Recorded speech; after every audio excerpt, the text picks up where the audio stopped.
Righto, ladies and gents, it is my enormous pleasure this afternoon on TSV, Time Space Visualiser, to welcome the lovely Mark Gatiss and his husband Ian Hallard. Gents, hello, how are you doing?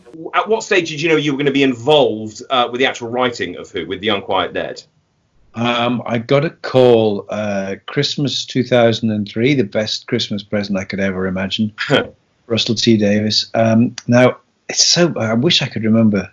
This is the scary thing. It's 15 years ago. It's not a century ago, but your memories do blur. And I know that I'd already seen the guide because it said the episode 3 was called "The Name's Dickens," Charles Dickens, and I was hoping I want to write that one. Uh-huh.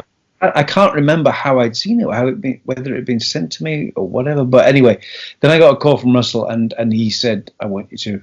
Would you write this one?" And I went, "Let me have a think." And that's how it came about. I mean, I have to say, although many of us had carried the torch during the dark times, the time of chaos, interregnum, I sort of didn't really think it would ever come back. I just thought it would be sort of diminish. We'd only that year, that summer, we went on a holiday to Ireland with Ian's family, and it's a strange story. This we got the ferry from Holyhead, and we were driving there. And we passed this sign that said "World's Largest Doctor Who Exhibition." And I said, "Stop the car!" And we had loads of time. We were in good time, and we stopped at what was it called? Llangollen. Yeah, I'd never heard of it. I honestly didn't know there was such a thing. And by extraordinary coincidence, there it was. And we went round this Doctor Who exhibition, which had Bessie. It was the most, you never went, it was the most ramshackle and insane thing. It had like Peter Davison's pajama trousers next to, it was all so random. I never got to go. I'm genuinely jealous. But I think as I remember, it was like the last day it was open. It was next to the Darpol factory. Yes.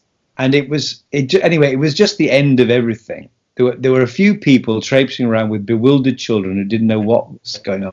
And I remember thinking, this is it. This is like the last full stop. Yeah. That was the summer of 2003. And then amazingly, that same year, back it came. Mm. Yeah, fantastic. In September, the news was announced, and it was very, very unreal. Very unreal. So when you started writing, did it feel like this is the gig, this is the one, I've been waiting for this the whole time, this is the one I want to do? How do you approach it without kind of freezing on the whole thing? Does that make sense? Yes, it's a big gig. Yes, I mean the danger I think everybody faces with it is not a sort of kitchen sink thing of like, this is my go. I remember, in fact, when Russell asked me to do another one, he said, "You are not William Ems," because I think I keep telling him, say, "I don't want to be William Ems. Please, can I do another one?"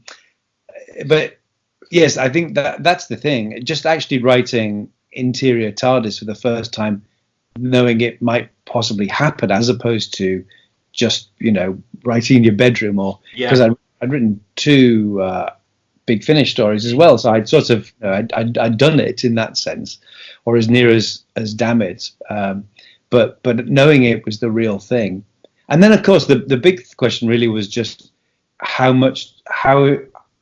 to sort of adjust to the new world. These are 45-minute episodes. I mean, looking back now, I sort of blush at some of the early attempts at sort of modernizing it, if you know what I mean. And because the thing is, Russell had the boldness and the intelligence to be really bold with it. Mm-hmm. Get rid of the Time Lords. Something extraordinary has happened.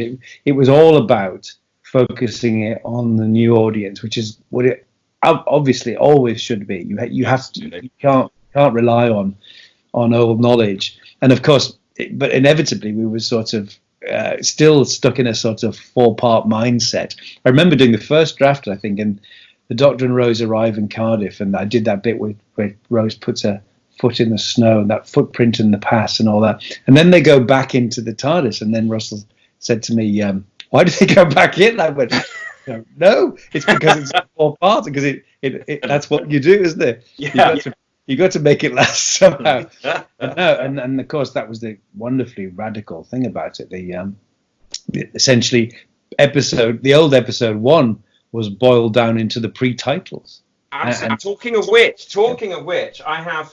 I can't bear in props. Here she is. Here we are, viewers. There she is. She's lovely. Actually, really quite frightening. I thought for that time on a Saturday for a family audience, I was genuinely surprised at just how creepy that effect was. Were you expecting it to be quite that impactful? I remember having to go on PM with what's his name? Oh my God, I remember. But I had to go on PM to defend it. That was thrilling. And he said you didn't have to. Eddie was Eddie Bear, and he said, "How do you feel about scaring the nation's children?" I said, "Well, I'm absolutely over the moon. That's the point." Yes.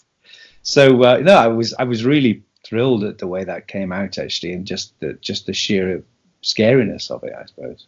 Yeah, absolutely. No, I loved it. Absolutely loved it. Now, Ian, you were there through all of this kind of this crazy period. What was it like to kind of be stood next to this moment that was the dream of be said? I mean, what was it to sort of be on the sidelines? Well, obviously, I knew how much it meant to Mark and how excited he was about it all. So I was just happy for him, really. And it's interesting because I mean I was a Doctor Who fan. I watched it as a kid, and Peter was my Doctor, and but then I kind of I grew up and forgot about it. So I kind of still I know, I'm afraid. So yeah, odd. Yeah. Although I mean, but by then by 2003 we've been together 4 years, so I'd already been re-educated in I'd watched quite a few old episodes, plus episodes that I hadn't watched since I was a kid. So I knew all about it, and because I read all Mark's stuff that he writes anyway, and so I guess I was quite heavily involved, wasn't I, in terms of observing. I mean, you were involved before then, because the two of you worked on the Global Conspiracy Extra on the Green Death DVD. Was that before it came back, or was that I think, wasn't it the same year? I think. Do you know, if I was a good fan, I would know that, but that's the kind of minutiae I just don't retain. Me and production codes and that sort of stuff don't get on. If we can't remember, no, that's fair. I mean, you're not remembering. That's fair. But Ian, of course, you played Gary Talbot on that one. Very, very butch. Very butch. Was that a lot of fun to put together? Oh God, yes. It was. I mean, it's a gift, really. The Green Death is my favourite story, and still makes me weep. But and the idea of doing this little sort of sequel, I mean, it's amazing. Now I got so many people back. You know, Bert the Miner, and it was Tony Adams. It was amazing. I even accounted for why he disappears in episode 6. All those things, and it was so pleasing. But I do the thing I remember most about that was I wrote some other the Brigadier was originally, bless him, and Captain Yates, and I think we just had to scale it down. But I do remember that Professor Jones' original stuff about Jo, he said something like she wasn't the brightest button in the box, and it was sweet. But Stuart, he objected. He was very kind, but he said, "I don't really want to say that." Okay. And I remember I was really touched by that. And I remember writing of Stuart Bevan. I remember writing a really passionate email saying, "You must understand, I love this. I love this story, and I don't want anything to take away from that. You know, it's just obviously it's satire." But I toned down a few of those things about Joe's intelligence. But I was Katie was in Australia at the time, wasn't it? Otherwise, you'd have asked her to do it. Yes, of course. Yes, I mean that's in those days when Katie was sort of wildly unavailable. A mysterious figure in far-flung lands. Yes, but it was a joyous thing. I mean, getting Jerome Willis back and all that. It was really lovely. I mean, funny. And I think it was the same. It was before it came back. So that again felt like a sort of full stop. It was like bringing all that nostalgia to a full circle. How difficult was it when you've been writing episodes for the new series? How difficult was it not to kind of fall back and rely on nostalgia and trying to trade on past glories of the program? It's in a way it's a sort of constant battle. I mean, I think every episode I wrote has some reference to the past in it. I can't help myself, but it's not. I think it's imperative for the show to continue to be a living, breathing, modern, new thing. Yeah. That those things are nods. They're not sort of completely. Yeah. Someone said to me years ago, 6 months is a long time in television, and you can't make it much criticized, but something like Attack of the Cybermen is about a continuity point from 1966. The general audience, it's fine as long as you can make them understand. But yeah. it has to be presented as if it's a new thing. Mm-hmm. And so even though I sort of I've always sprinkled my scripts with little nods to the past, it's much more always about trying to push it forward. And that's why it's no accident that the era we all hold up as the golden age before the show came back is Philip Hinchcliffe, and he really quite ruthlessly said no old monsters. Yeah. And the new monsters he brought in are some of the best ones we ever had.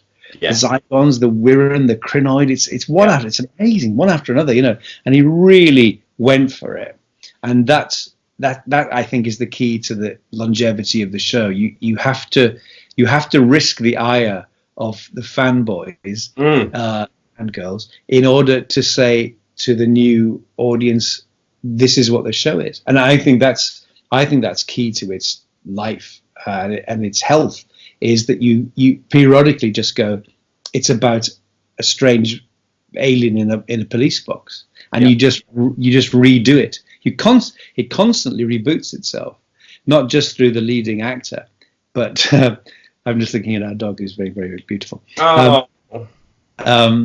But no. By rebooting the format itself, and as soon as you get a new companion who walks through those doors, you essentially just do an unearthly child again, don't you? Yes. And that's how it should work. Bob has entered the picture now. He's quite sleepy. Bless him. Oh, look. I'm in love. I've shut the cats in the conservatory because cats, and this ramshackle setup it's not going to happen. Wait, don't worry. They can't. What I was going to ask about is, you've written many episodes. You had brought back the Ice Warriors, which is beautiful. And just while we're on this particular kind of subject area of Doctor Who and its past glories, as it happened, I watched Empress of Mars with Wendy Padbury. The two of us sat there. Now, she turned around to me partway through, because I think there's a scene, I cannot quote it verbatim, apologies, where the Ice Warriors are all waking up, but all separately in their hives, so that we don't have to see that particular special effect of thousands of Ice Warriors. And she looked at me and she said, now that's Doctor Who. The idea that something would happen off screen so we didn't have to put the extra... But the money and the love and the time that goes into the program now is just... It creates such a polished product.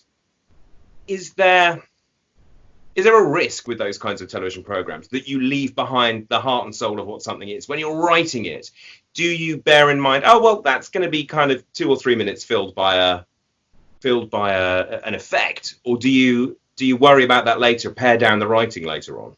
No, the thing is, you're not talking about Marvel movies. Doctor Who has a lot more money than it used to have, but it's really hard. So you are constantly always were thinking about how to do it. You can make it look a lot more polished, but and a lot more acceptable to a modern audience. You have to think about that as well. Kids are just not going to accept things that they would have done in the old ways, because it's just not that they're used to so many extraordinary things, and TV as well as film. But it's not about that. It never can be. I think that the charm and the joy of Doctor Who is always much more in its characterization and its sort of fun and plot than it is the spectacle. I mean, there are amazingly wonderful things. Seeing the Daleks and the Cybermen battling in space or whatever, or whatever it is. It's the sort of stuff we used to dream about, was it? Draw pictures of at school. Of course. But fundamentally, it's about the idea, and it's about the madness of that, the madness of the idea. I think that's what's always been joyous about Doctor Who, is that I'm not really a fan of sort of big epic sci-fi. I find them quite dry and big sort of space sagas. But Doctor Who is sort of quintessentially British, and it's much more homespun. Yes. And that doesn't mean it has to look shonky. I don't think it should or wants to. It never wanted to. Nobody ever wanted it to look shonky. Of course not. Yeah. I think it's about celebrating what at its hearts, which is a sort of joyous embracing of the universe. No, you making a point of saying hearts. Yes, because it's not. One must make such points. And of course, we're drinking in the afternoon. It's lockdown. Oh, how marvellous! That's good, because so was I. But I was feeling slightly too polite but I am. I will have a sip once I've asked you the question. Yes. You worked together on Doctor Who, of course, with Robot of Sherwood. You having written that particular episode, Mark, and Ian playing the lovely Alan Adale. What was the experience like working together on Doctor Who? Well, I guess we didn't really, did we? Because you wrote it and I was in it, so we weren't there at the same time. I was there a bit. I came down to the cursed location of the great big hole in Wales, which we used for Sherlock, which was the Isn't that what they call John Barrowman?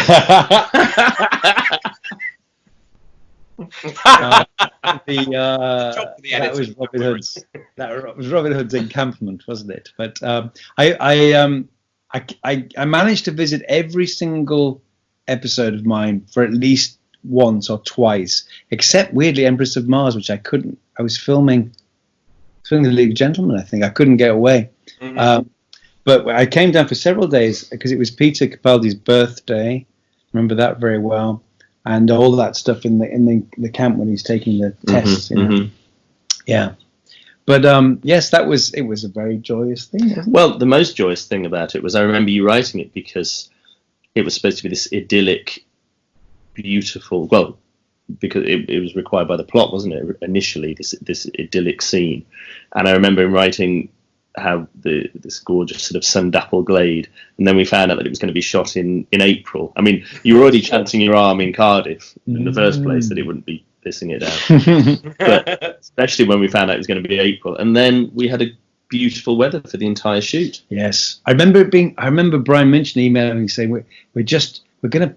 I think they might have delayed. There was some clever chicanery just to try and push into spring, just to give us a fighting chance. But actually, it worked out really well, didn't it? It did. It was very beautiful. Yeah, but there was some very interesting things on that show because, first of all, it was quite different in its original premise. It was about it's a good idea. The Doctor obviously says there's no such thing as Robin Hood, and they turn up and there's Robin Hood. But there was a sort of Herne the Hunter figure who kept turning up, and his sort of catchphrase was "Follow the stag, follow the stag, follow the stag," and it was a sort of mysterious, much more sort of Robin of Sherwood kind of thing. And they eventually discover that Robin and his merry men are not what they seem. They are indeed.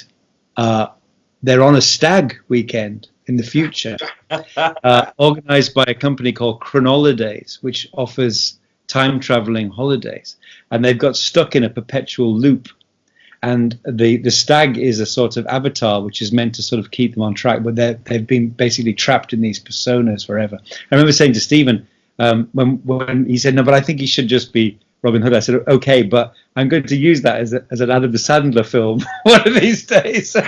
I really like that. I thought that was good. I thought it was a much better idea. I was really disappointed when Stephen wouldn't go. It is a good idea. Not for me to obviously comment. I would love to have seen that episode. I would love to have seen that. Nice idea. The script does exist, doesn't it? It does, because it was written that was the original. They all exist idea. Somewhere.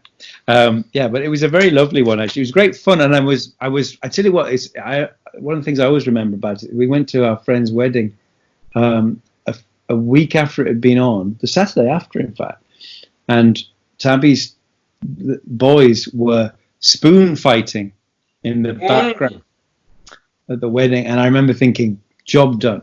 If and that's the loveliest thing about it. You can, if I remember things like the Time Warrior and how we all talked about that school, and when Lynx takes his helmet off and we all called him Potato Head and stuff like it was just that sort of currency. That's what you're after. No matter what it is, you want to get the kids sort of invested and talking. Absolutely right. And of course, I don't think any other. Certainly, I wouldn't imagine any American production ever thinking of, well, we'll have a fight and one will have a sword, there'll be a spoon. It'll be a spoon. Although what I do remember is, because obviously I meant it to be like a teaspoon, and it was really impossible for Peter to fight with that. So in order to establish that, he had to eat his yogurt in the previous scene with like this massive sort of solid silver spoon. Yeah. He's an alien. Exactly. Isn't that right?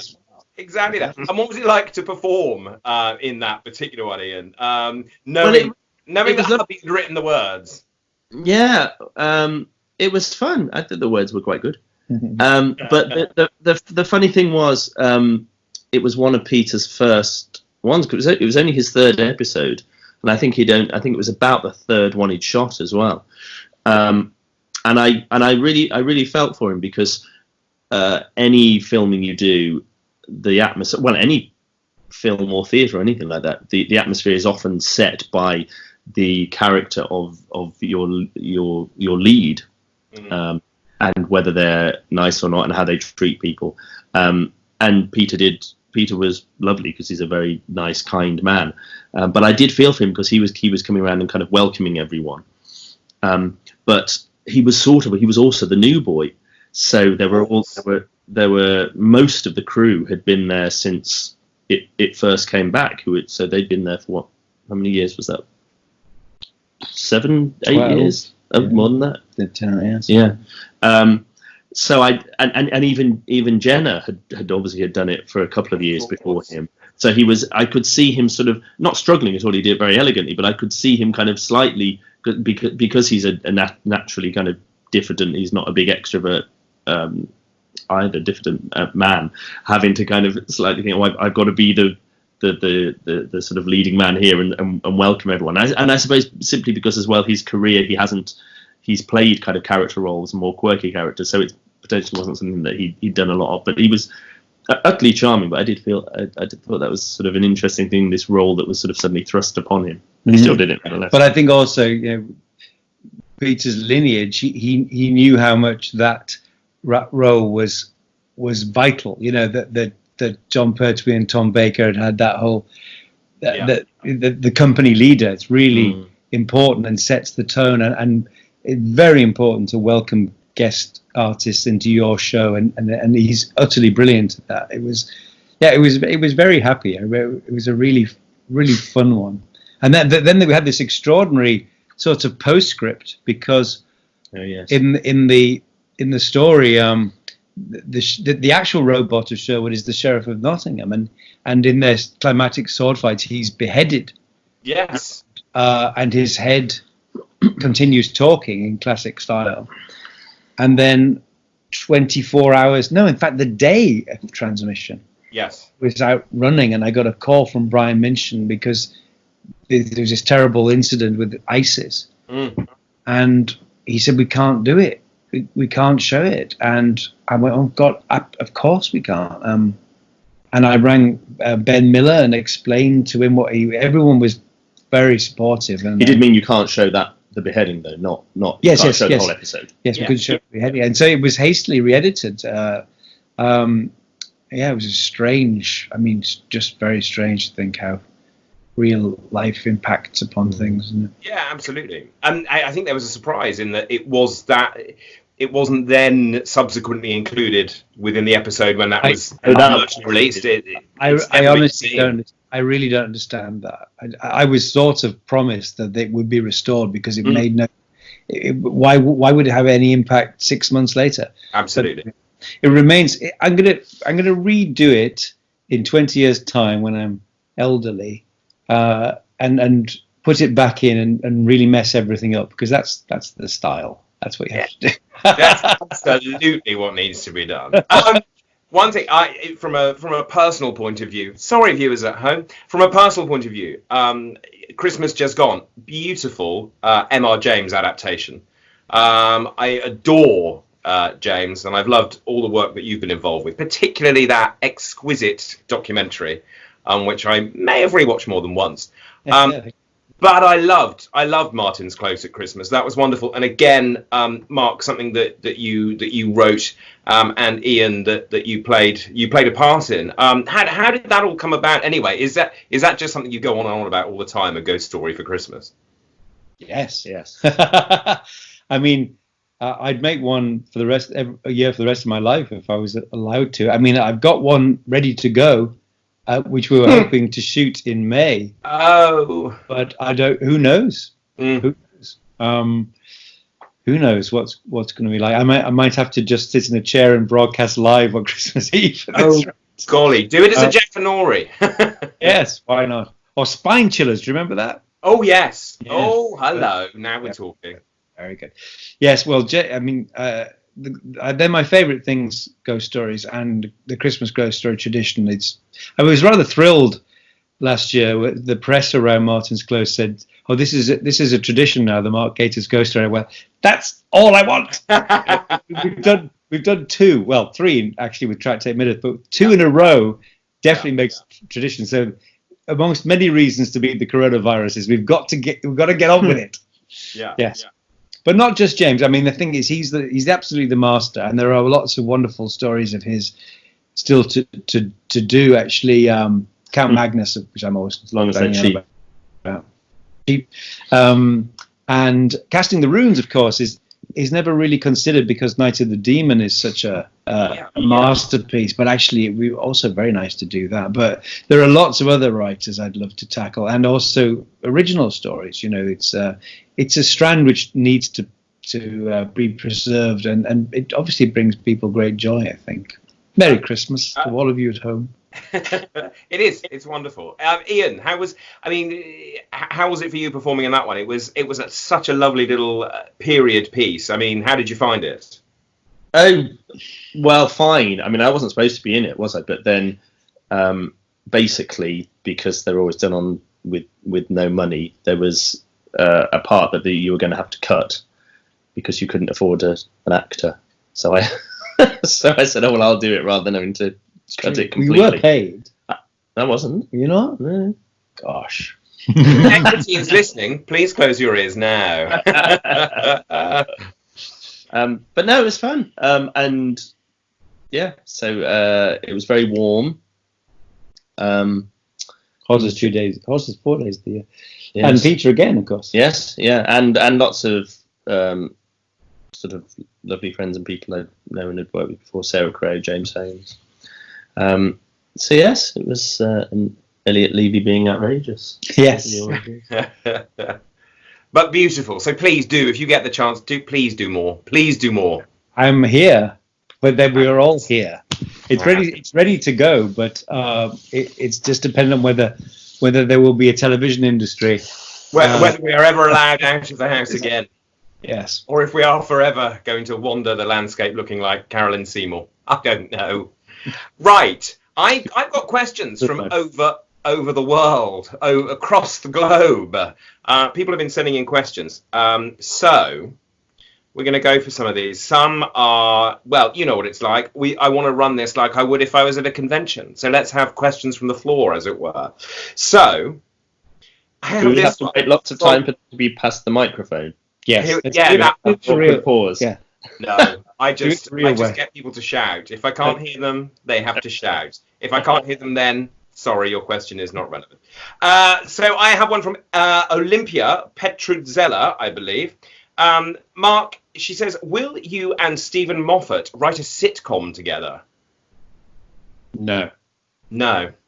Not your kind of thing?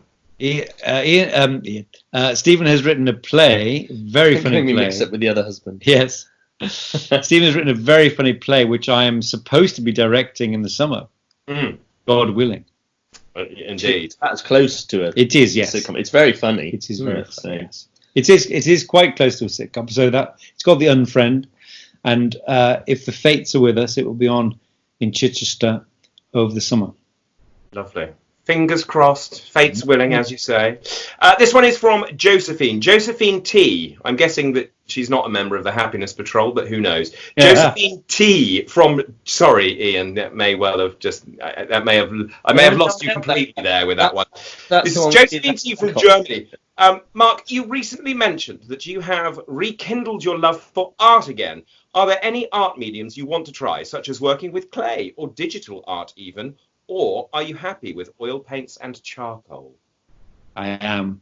I'd love to sculpt, but I can't. This is such a thing to say in the current climate. I can't bear the feel of clay drying on my hands. I can't bear. I couldn't bear it at school. I used to constantly plunge my hands into wet slip to wet them again. When it dries on my hands, it makes me go funny. It's like when your fingers go funny in the bath.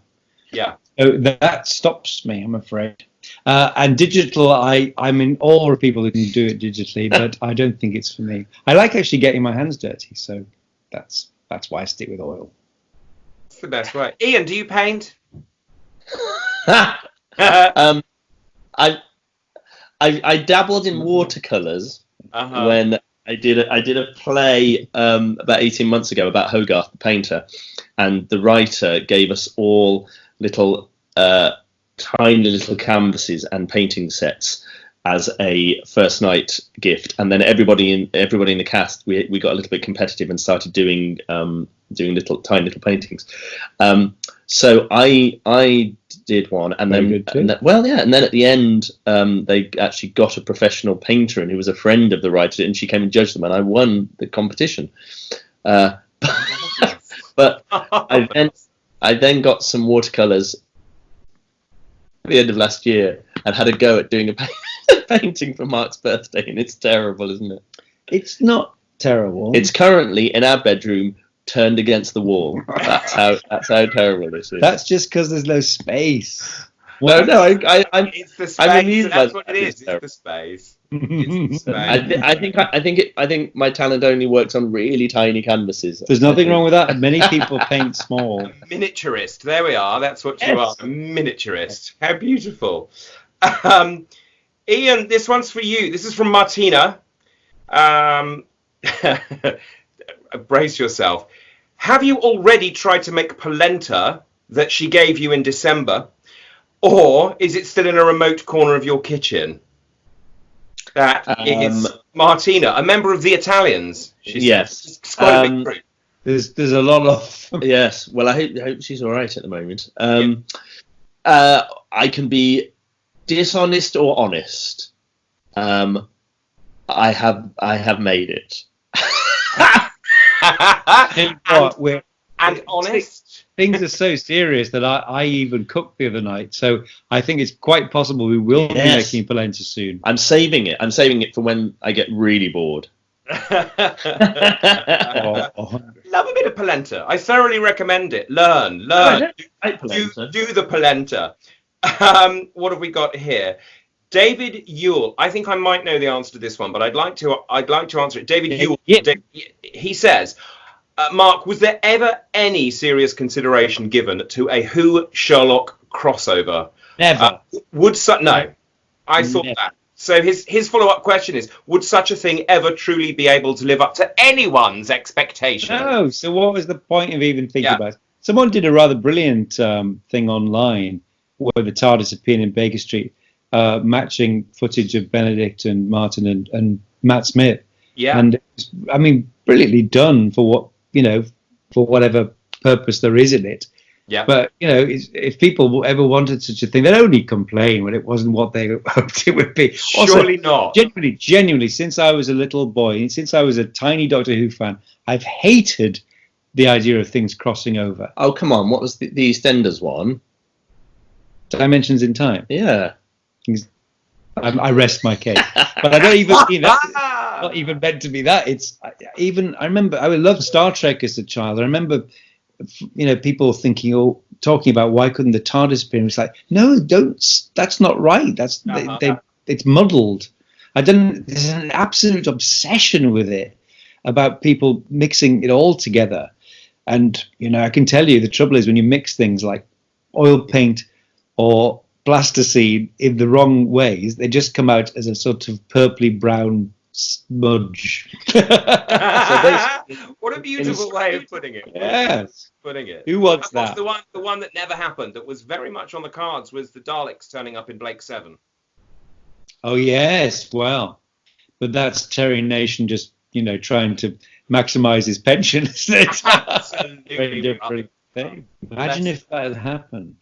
We were talking about Blake 7 recently because, unlike many other things, I haven't watched it again since it was on, and I know I should. And we had a few years ago, many years ago now, we had a joyous time watching the Tomorrow People over breakfast.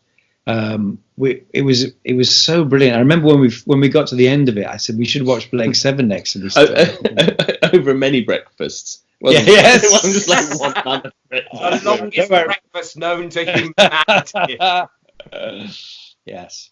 Okay, so is a Blake 7 rewatch on the cards then? Now that we're all stuck indoors. If I had it here, there's definitely what we'd be watching. I should order it, shouldn't I? You should order it because the post is still working.